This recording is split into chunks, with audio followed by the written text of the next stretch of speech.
Very warm welcome to Amir Shakil 5858. I am Amir Budnam. Following news have been reported by American and Canadian channels, AP, AFP, and Reuters news agencies. Now, please the headlines. Hurricane is heading for Florida. Bomb explosion in California courthouse. Deadly bus hijacking in Los Angeles. Israel is ready to ground offensive in southern Lebanon. Trump and Kamala Harris are on campaign trail. Suicide pod investigation in Switzerland.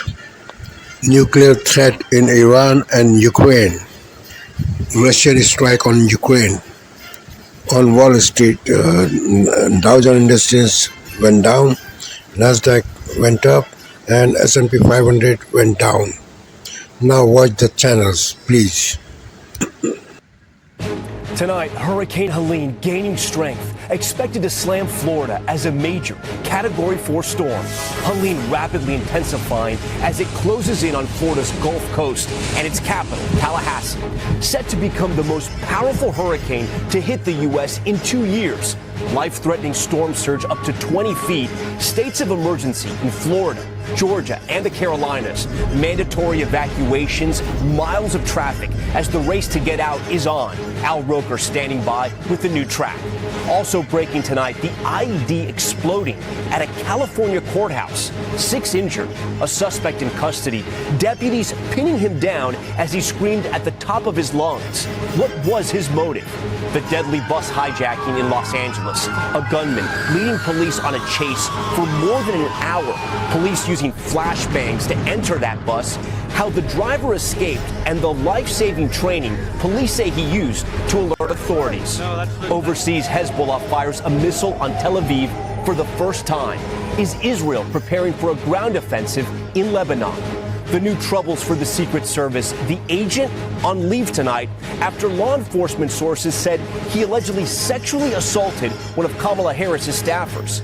Plus, the candidates in 2 key battlegrounds as Vice President Harris tries to cut into Mr. Trump's lead on the economy. And the baseball mitt master giving new life to old gloves from around the globe. This is NBC Nightly News with Lester Holt. Tonight, breaking news as we come on the air. Hurricane Helene now intensifying, closing in on Florida. Potentially a Category 4 hurricane when it hits the U.S. Ginger Z standing by with the new timing just in. Also tonight, the deadly hijacking. A passenger is killed. And a man lunging through the door of a courthouse, setting off an explosion. First tonight, the growing strength of this hurricane set to slam into the U.S., set for a direct hit on Florida. Multiple states will feel this, and the images coming in already. The storm hitting Cancun on its way here. Tonight, Florida expecting a major storm surge, mandatory evacuations, moving patients from a hospital. Whit Johnson is there, and Ginger Z has the new hurricane forecast just in moments ago. Also tonight, an explosion rocking a courthouse. Authorities say the suspect lunged through the doors of a California courthouse, throwing a bag with a homemade bomb past the security detector. Multiple injuries, some sent to the hospital. And the dramatic images just in tonight showing the moment the suspect is dragged out of the courthouse and taken into custody. The deadly hijacking of a city bus in Los Angeles. Police chasing that hijacked bus for an hour. The driver and passengers held at gunpoint. 1 passenger was killed, and how this ended. The major escalation tonight in the Middle East. The Israeli military now signaling a possible ground offensive now into southern Lebanon. Ian Pannell is there. In this country tonight, 41 days now until the election. Vice President Kamala Harris in Pennsylvania on the economy, promising tax cuts for the middle class, help for first-time homebuyers, a major deduction for Americans starting small businesses, and her argument tonight on manufacturing in this country and what she says really happened under Donald Trump. Tonight here, Trump's response. Tonight, U.S. intelligence now confirming they have briefed Donald Trump on assassination threats coming from Iran. Trump with a blunt response tonight. There is news this evening after that American woman is believed to be the first person to ever use a so-called suicide pod in Switzerland. The arrests and what the doctor who was there is now saying tonight. In New York City, an Amtrak train derailing at Penn Station. The startling moment of famous rock star's dog is snatched by a coyote, and his wife then racing to save it. And America Strong tonight, the strangers hiking up a mountain, they struck up a conversation, what they learned, and what one of them then did. It's extraordinary. From ABC News World Headquarters in New York, this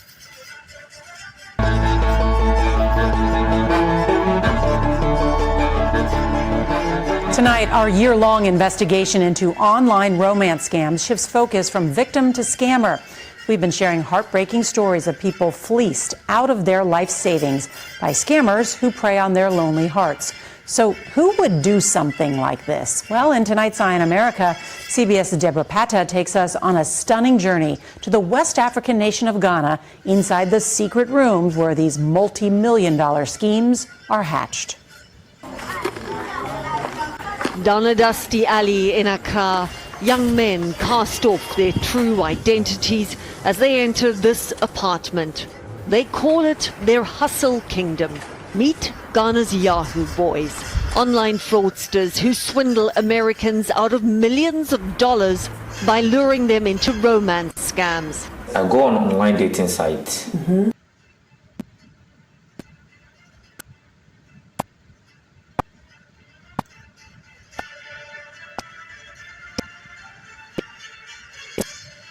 Pretend to be white American women residing in the US, tricking men into falling in love with them.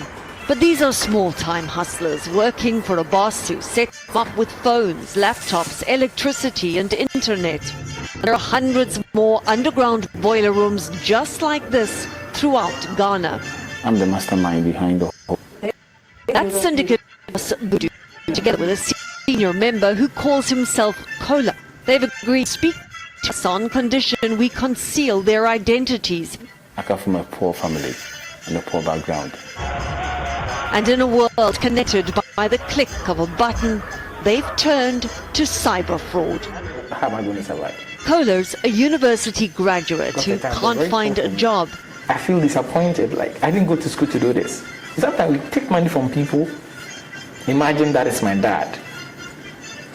But hey, in our game there's no sympathy. Because once you got a sympathetic side, you go home. At the very bottom of the syndicate, new recruits learn the tricks of the trade, starting out by trawling the internet for news. Like Kola spin. I've fished everywhere in the world. Which area of the world is easier to catch? Okay, easy to catch is Americans. Here he's chatting with a 60-year-old man, posing as Sandra, living in New York, who'll soon be visiting her grandmother in Africa. The man asks what she looks like. Voodoo pulls this image from a porn site. Here's what comes next, the illusion of a budding romance. It begins with sending little tokens of affection, like chocolates or a teddy bear. They mess. We turn our attention to another interview on another network. I didn't think there were other networks. Anyway, Kamala Harris sat down for her first and only solo national interview. How brave of the campaign. With, of course, one of her top supporters at MSDNC, Stephanie Ruhle. Now, she's a big supporter of Kamala Harris, rooting for Kamala to win. That's fine in my book. He's a radical left-wing talk show host. Needless to say, this was not a hard-hitting interview with a nonpartisan reporter. By the way, that's okay. I interviewed Donald Trump. I definitely want Donald Trump to win. I'm not shy about it. I say it all the time. We have members of the she herself a journalist. She's not. She's a talk show host like me. I'm honest about who I am. Donald Trump doesn't just talk to yours truly. He answers questions. He does press avails on virtually every outlet on a regular basis. So does J.D. Vance. Even he does it with networks that hate him, which is most of the media mob. So for tonight's appearance on MSDNC, to be Kamala's only solo national television interview, you know, after the 16 minutes and 29 seconds with Tim Walz on fake news CNN, it's troubling, especially when she can't even answer a single question. Herself. For example, here she is vowing to fix the economy. Last year, she was saying, we call it Bidenomics, and we're so proud of it. Take a look. We have aspirations. We have dreams. We can see what's possible. We have an incredible work ethic. But not everyone has the access to the opportunities that allow them to achieve those things. But we don't lack for those things. But not everyone, gets handed stuff on a silver platter. All that, ladies and gentlemen, and everyone else, that is called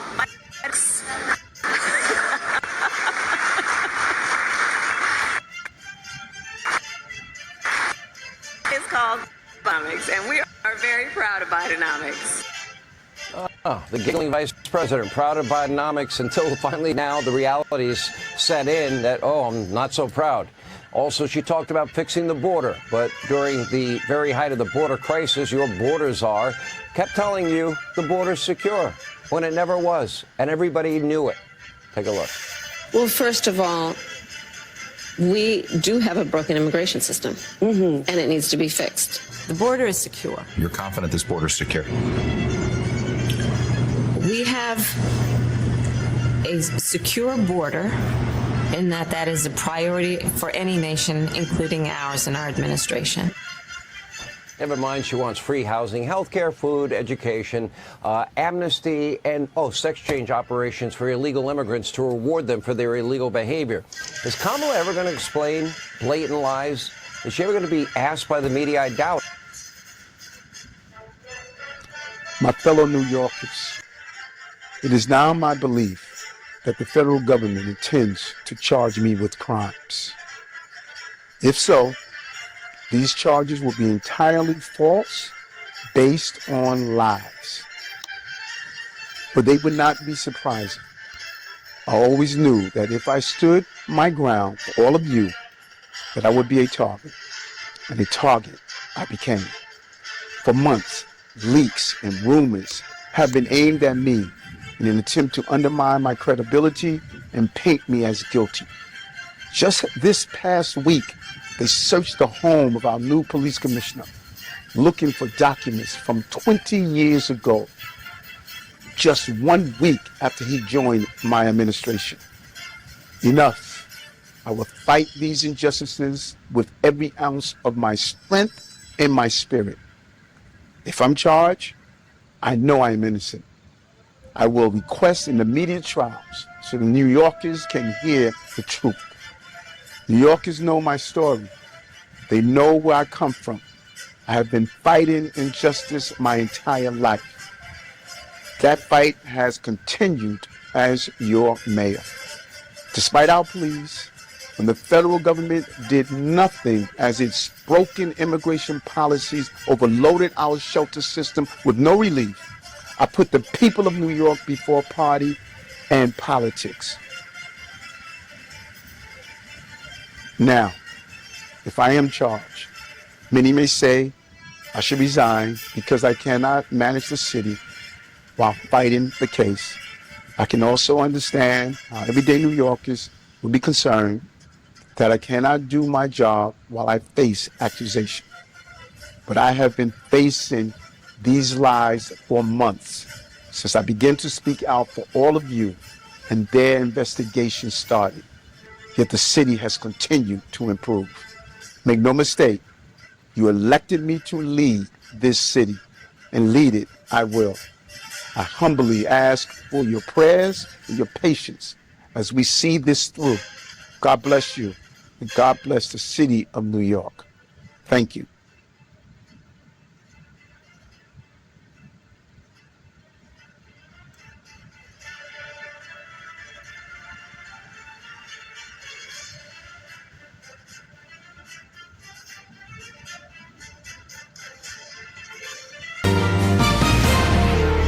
The urgent mission on this Wednesday night to prevent an all-out war in the Middle East. Israel preparing their troops for a ground incursion into Lebanon. We still believe that there is time and space for diplomacy. The Canadians confirmed among the casualties, and the scramble in Lebanon to seek safety. Tough times for Canadian farmers. The elevators can't move the product, the farmers can't get paid. The crushing consequences of the grain workers' strike. And a colossal cleanup gaining traction. It's not easy. How an old idea led to 40,000 tires in the St. Lawrence River.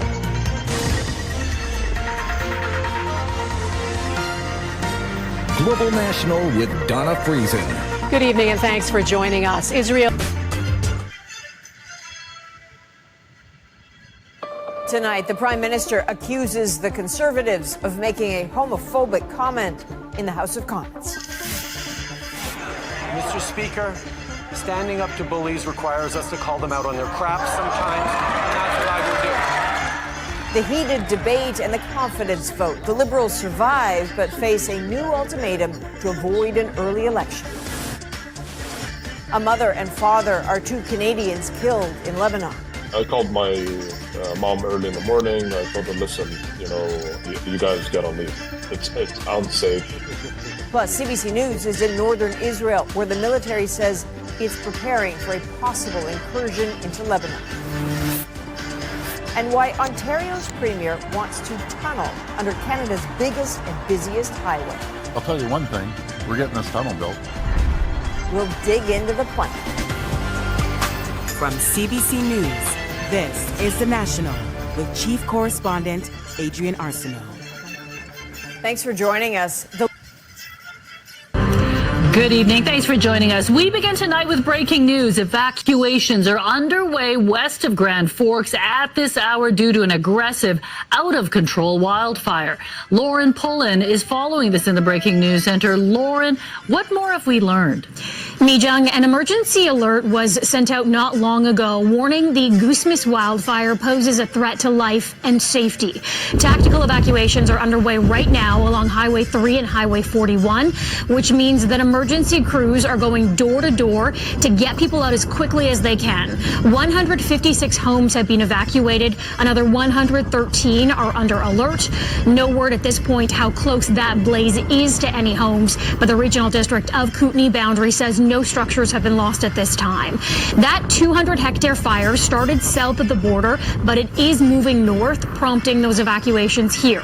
The Regional District says the wind has started to calm down in that region, and some rain is now falling, which of course is good news for that firefight. An emergency operations center has been set up in Grand Forks. Mijung? Yeah, wildfire season not over yet. Okay, thank you, Lauren. Good evening. I'm Jeff Bennett. Amna Nawaz is on assignment. On the News Hour tonight, Florida braces for impact as Hurricane Helene barrels toward the Gulf Coast. Israel strikes Hezbollah in Lebanon for a third straight day in preparation for a possible ground invasion. Kamala Harris and Donald Trump continue campaigning in swing states, with polls showing the race as close as ever. And the head of the UN's nuclear watchdog on the precarious and potentially catastrophic situations in Iran and war-torn Ukraine.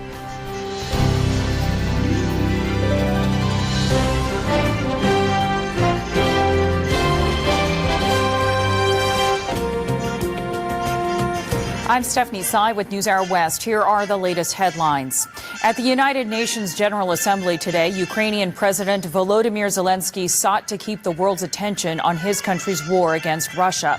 He warned neighboring countries in Europe and Central Asia that the war could come for them as well. And Zelensky urged world leaders not to accept any peace proposals from Russia or its allies to end the conflict. When some propose alternatives, half-hearted settlement plans, so-called sets of principles, it not only ignores reality but also gives Putin the political space to continue the war and pressure the world to bring more nations under control. Shortly before Zelensky took the stage, a Russian strike hit the town of Kramatorsk, according to local officials. At least 2 people were killed and a dozen more injured, including children. Tomorrow, Zelensky is set to meet with President Biden in Washington to lay out what he's calling a victory plan. A bipartisan Senate investigation detailed Secret Service failures during the July assassination attempt on former President Donald Trump. The interim report from the Senate Homeland Security Committee found mistakes in planning, communications, and the use of resources. The report also found that the Secret Service was notified about an individual on a nearby roof about 2 minutes before the gunman opened fire. And 22 seconds before the shooting, a local officer sent a radio alert that was not relayed to vital Secret Service personnel. Trump was wounded in the ear in the July 13th shooting. One rally-goer was killed and 2 others were injured. Congress has passed a temporary measure to keep the government funded ahead of next week's deadline. This evening's vote in the Senate was 78 to 18. Earlier in the day, the measure passed the House, with Republican Speaker Mike Johnson relying on the support of Democrats to supply a large number of the votes. The bill funds most agencies at current levels through December 20th, avoiding a pre-election shutdown. The bill also includes more than $200 million to bolster the Secret Service. President Biden is expected to sign it. A federal judge has approved a $600 million settlement for residents of East Palestine, Ohio. A freight train derailed there last year, releasing plumes of toxic smoke and chemicals. People who lived within 20 miles of the disaster site are entitled to compensation. Those who lived within 2 miles of the derailment can get up to $70,000 per household for property damage and $25,000 per person for health problems. Compensation decreases for people farther from the scene of the accident. Roughly 55,000 claims were filed. In Los Angeles, a gunman hijacked a city bus, leaving 1 passenger dead. The driver was held at gunpoint and forced to drive through downtown L.A. in the early hours of the morning. Police trailed the bus for an hour before it stopped and the suspect surrendered. Also in California, an explosion injured 6 people at the Santa Maria courthouse today. Authorities detained 1 suspect and said they believed the explosion was intentional. The court complex was closed for the day. Still to come on the NewsHour, one family's journey to access gender-affirming care after their state banned it for trans youth. Why Missouri executed a prisoner even though the victim's family said his life should be spared. And a new book takes a hopeful view of the climate crisis, asking, what if we get it right? This is the PBS NewsHour from the David M. Rubenstein Studio at WETA in Washington, and in the West from the Walter Cronkite School of Journalism at Arizona State University. This news is funded by viewers like you. Please support our work at democracynow.org/give. Welcome to Democracy Now!, democracynow.org, the War and Peace Report. I'm Amy Goodman. Tens of thousands of people have fled southern Lebanon as Israel's military continues its intense artillery and missile attacks. Lebanon's health ministry reports the death toll has climbed to at least 599 people, including 50 children. Meanwhile, Hezbollah launched dozens of drones and rockets at Israel, including a long-range missile fired toward Tel Aviv that was intercepted by Israeli air defense systems. Israeli public media is reporting Israeli Defense Minister Yoav Gallant is readying troops for a possible ground invasion of Lebanon. In Beirut, officials say they've secured shelters for 10,000 people displaced from southern Lebanon. Some of the evacuees were forced into the same shelters they fled to nearly 2 decades ago during Israel's July 2006 assault. This is Felia Messen. A 58-year-old man who narrowly survived, a 58-year-old who narrowly survived a strike that destroyed her family home. The rocket landed in front of me. I was shocked. I couldn't hear or see after that. Dust was all over the place, so I drove off quickly and headed to the upper road and kept going. I lost my temper because of what happened. It took me 12 to 15 hours to reach Beirut from Aitit because of the traffic congestion. The UN. Thank you for sparing your precious time. This is Amir Shakil. Have a good life. Bye-bye.